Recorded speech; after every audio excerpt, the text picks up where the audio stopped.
All right, y'all are already intimately familiar with our love for the wines from Lopez de Heredia, one of the iconic estates in Rioja. But today we might drop a little more knowledge on you, right? Particularly with regards to how this wine works. Now, what we have in front of us today is a 2016 Vineyard Cubillo from Lopez de Heredia, which is their crianza, right? So you know, you guys are maybe probably semi-familiar with the whole concept of Spanish wines and their criteria for certain levels of quality from an aging standpoint. Crianza, Reserva, Gran Reserva. There's a level below Crianza, which they might call Cosecha, and they have, you know, the Joven wines, which are wines that spend maybe a very small amount of time in oak and then bottled. But the Crianza wines usually require like 2 years, you know, like a year in bottle, a year in barrel, etc. But for a lot of the top producers in Rioja, they pretty much ignore that. And they release the wines on their own level, at their own pace, at their own time, at their own mojo. And you know, Lopez, like La Rioja Alta and a couple other guys, takes it even a step further.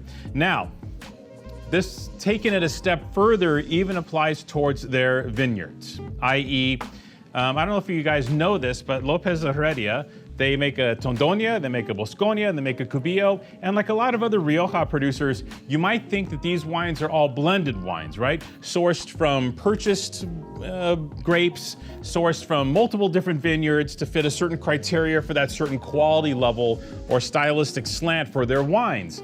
A lot of folks do this, you know, Cune, Rioja Alta, a lot of these guys do this, right? Well, Lopez ain't that. You know, Mercedes and the team at Lopez, they march to their own beat, they do their own thing, and everything's a state. So when you see Tondonia, even though Tondonia is pricier than Cubillo and is a Reserva, in fact, there's 4 times as much Tondonia produced as Cubillo based on the size of the actual vineyards. Important, right? Because, for example, you would think, okay, hey, I'm gonna do you a favor. I need more than Tondonia, so I'm gonna buy a little more of that Crianza, the little wine, to help you out. And then the importer and Lopez goes, Senor, it does not work that way. And you're like, no, I'm gonna help you out. No. The Cubillo is only 1/4 of the production of the Tondonia. And you're like, like, that doesn't make any sense. Like, you know, I'm gonna help you out. No. The Cubillo, senor, is allocated. And the Tondonia, you can have as much as you want. And head scratcher, and you're thinking about it, you're like, oh my God, okay, fine, whatever. So how do we do this? So what we did is we struck a deal with the importer, and we made it happen that we have enough Lopez Cubillo to offer you today. And there's a reason we struck this deal. We've been waiting for this wine for a while. The 2016 Lopez de Heredia Vineyard Cubillo Crianza, which, I mean, it's not really Crianza. Let's think about it. It's 2016 vintage. This wine's 8 years old. This wine could already be Gran Reserva.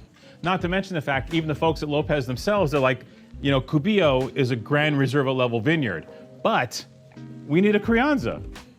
We need something to sell people in this price range.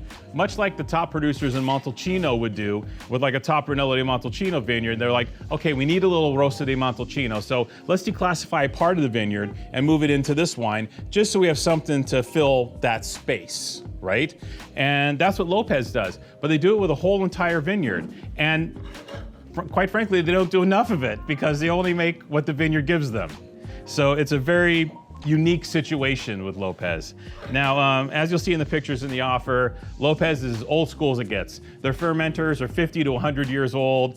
Their barrel regimen, there really is no barrel regimen. They have their own in-house tonneaulerie, but they make very few new barrels, and in fact, it's all dedicated towards barrel maintenance, towards keeping these old barrels in perfect operating condition so that zero oak influence is imparted into the finished wine. This is a critical factor when we're talking about Lopez, because what you see is what you get. Now, when you go into the cellar, what you see, you might be like, whoa, this looks pretty gnarly, like, you know, pretty kind of dusty, cobwebby, old school.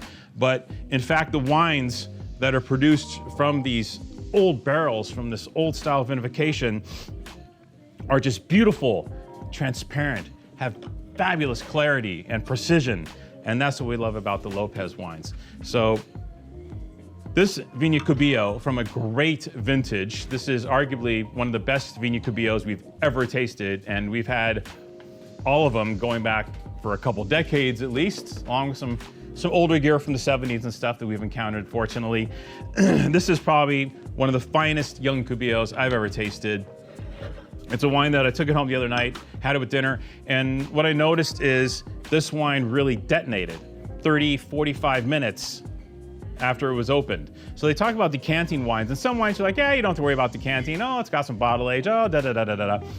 With this wine, I would highly encourage even 30, 40 minutes in a decanter, because this gear is gonna seriously pop at that juncture. Some wines do that, where like they're kind of like, yum, yum, yum, yum, boom, and they just fire. And this wine fires with about 45 minutes of airtime. 65% Tempranillo here, which I think people think there's more Tempranillo in here than there is. But the vineyard has also planted to good amounts of Garnacha. Actually, the blend's on the back. I'm cheating. 25% Garnacha, and then 10% Graciano and Masuelo. So the vineyard's planted to all the classic Riojano varieties, with a lot of Garnacha in the crianza, because a lot of the Garnacha wines are made for earlier consumption. And then you'll see higher percentages of Masuelo and Graciano in the Reserva and Gran Reserva wines because of the potential structure and ageability of those varieties. Wow.